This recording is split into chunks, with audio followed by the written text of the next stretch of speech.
Terima kasih Bapak Ibu telah menyaksikan tutorial ini.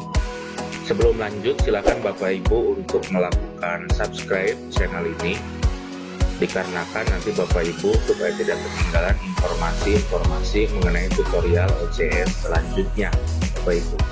Jadi ketika Bapak Ibu melakukan subscribe dari channel ini, maka apabila saya mengupload dari tutorial-tutorial mengenai OJS ataupun tutorial lainnya, maka Bapak dan Ibu akan langsung mendapatkan pemberitahuan seperti itu. Ya sudah Bapak Ibu, kita akan lanjut kepada tutorial kali ini.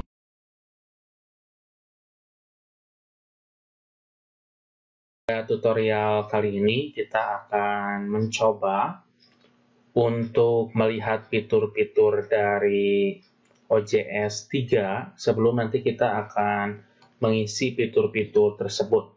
Jadi ketika membuat jurnal yang tadi sudah pada tutorial 2 sudah dipraktikkan, itu tidak serta-merta langsung ada. Jadi fitur-fitur tersebut harus kita buat. Coba kita akan review salah satu jurnal nanti untuk melihat fitur-fiturnya. Kita masuk ke jurnal Unpas, kemudian saya akan pilih jurnal Pendas di sini. Jadi yang pertama jurnal Pendas itu sudah ada ininya, sudah ada logo jurnalnya. Kemudian selanjutnya jurnal Pendas juga sudah ada deskripsinya. Deskripsinya itu ada dua, ada bahasa Indonesia dan ada bahasa Inggris. Kemudian setelah itu kita klik. Nah, kemudian setelah diklik, di sini ada beberapa fitur, yaitu yang pertama ini ada head image. Jadi nanti untuk head image ini bisa tulisan, bisa menggunakan gambar seperti ini. Kemudian di sini ada announcement. Announcement itu kalau ada pengumuman bisa. Kemudian ada current issue. Nanti di sini yang akan tampil adalah isu-isu atau volume-volume yang sudah ada, gitu seperti itu. Jadi volume-volume yang sekarang sedang eksis gitu. Nah, ini diterbitkan 31 Desember 2019 karena jurnal Pendas ini terbitnya itu setiap bulan Juni dan bulan Desember. Karena untuk OJS itu kita ada dua terbitnya dalam 1 tahun. Dan itu waktunya harus berpasangan. Contohnya seperti ini. Kalau Januari itu dengan Juli, kalau Februari dengan Agustus, kalau Juni dengan Desember seperti itu. Jadi jaraknya per 6 bulan. Kemudian di sini ada arsip. Arsip ini adalah isu-isu volume-volume yang sudah terbit. Dari 2018, 2017, gitu seperti itu. Nanti urutannya yang bisa diatur lagi. Nah, kemudian setelah itu di sini ada about tentang jurnal. Nanti ini seperti deskripsi yang di depan. Kemudian ada editorial team. Ini adalah editor-editor di jurnal Pendas. Nah, seperti itu. Nanti di sini akan dilinkkan dengan scholar-nya, dilinkkan dengan sintanya, atau dilinkkan juga dengan scopusnya. Kemudian selanjutnya ada submission. Submission ini adalah sistem untuk pengiriman artikel, gitu seperti itu. Kemudian setelah itu ada kontak. Ini adalah nomor kontak yang bisa dihubungi. Ada principal kontak dan ada support kontak. Jadi yang disediakan oleh OJS itu hanya ada dua. Walaupun seperti itu, nanti kita di sini di menu-menu itu bisa kita lengkapi. Nah, ini ada menu di atas. Kemudian ada juga menu di samping seperti itu. Bisa samping kiri, samping kanan, nanti itu bisa menggunakan CSS, pemrogramannya gitu seperti itu. CSS itu adalah Cascade Style Sheet. Kemudian nanti ini menu-menu, setiap menu itu ada yang terhubung ke sistem pengiriman seperti ini. Kemudian ada juga yang terhubung ke static page. Kemudian nanti di sini ada beberapa hal, ada author guide, kemudian review proses, kemudian ada open access policy, kemudian ada copyright notice, gitu seperti ada editorial team, seperti itu. Kemudian ada indexing, lembaga yang pengindeksnya, jika kita klik, atau ini masuk ke DOHJ. Jadi ini adalah lembaga-lembaga yang telah mengindeks. Kemudian di sini ada untuk guide per authornya. Ini dalam bentuknya template Microsoft Word. Kemudian setelah itu template ini bisa digunakan untuk ngetik gitu. Jadi nanti ada dua, ada template itu adalah sebagai guide for author, kemudian ada template juga, dia ada dua. Ini guide for authornya abstrak harus terdiri seperti ini, dan layoutnya gitu. Jadi alangkah lebih baiknya Bapak Ibu, kalau abstrak, kalau template dengan guide for author itu alangkah lebih baiknya digabung supaya nanti tidak ribet, supaya nanti tidak ada dua, satu guide for author, kedua template. Kemudian ini DOI manajemennya menggunakan Crossref, karena DOI ini digital object identifier, nanti kita akan jelaskan bagaimana cara mendapatkannya. Nah, untuk DOI ini tiap artikel itu wajib memiliki DOI. Jadi DOI itu adalah sebagai URL unik masing-masing artikel.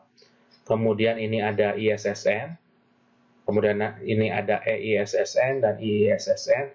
Kalau PISSN itu hanya berhak untuk mencetak saja.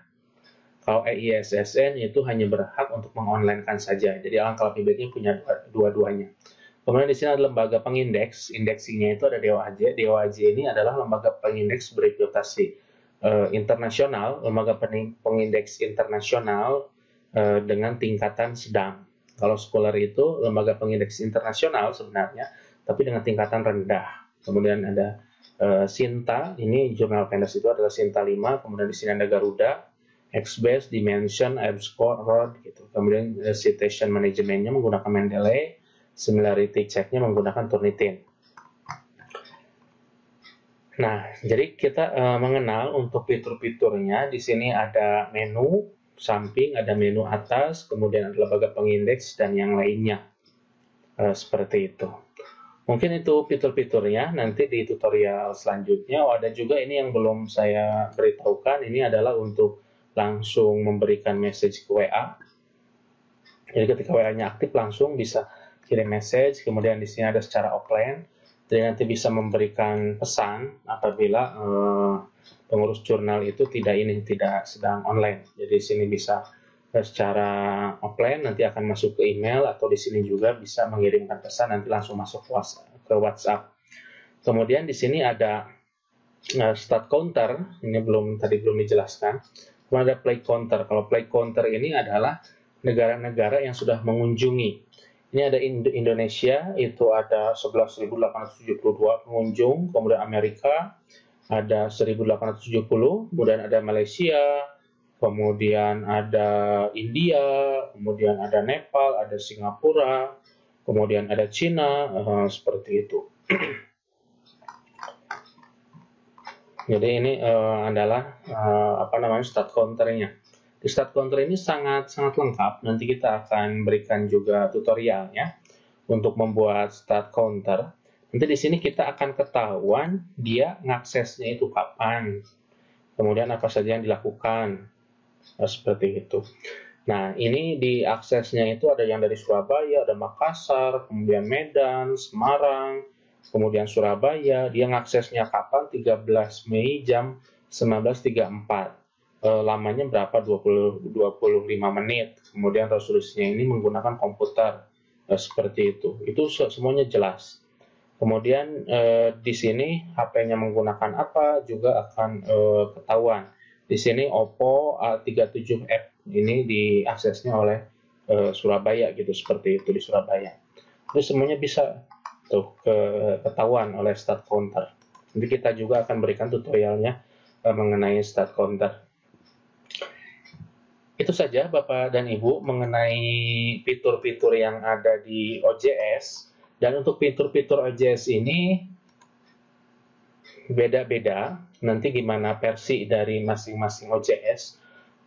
Untuk informasi bahwa OJS yang digunakan di Unpas ini adalah OJS 3.0, kemudian yang terbaru itu adalah OJS 3.2, dan itu ada perbedaan fitur. Kalau tadi yang kita install itu adalah OJS 3.2, kalau cara install membuat hostnya itu, membuat kamar-kamar jurnalnya itu hampir sama, tapi ada sedikit perbedaan ketika nanti mengisi fitur, seperti itu.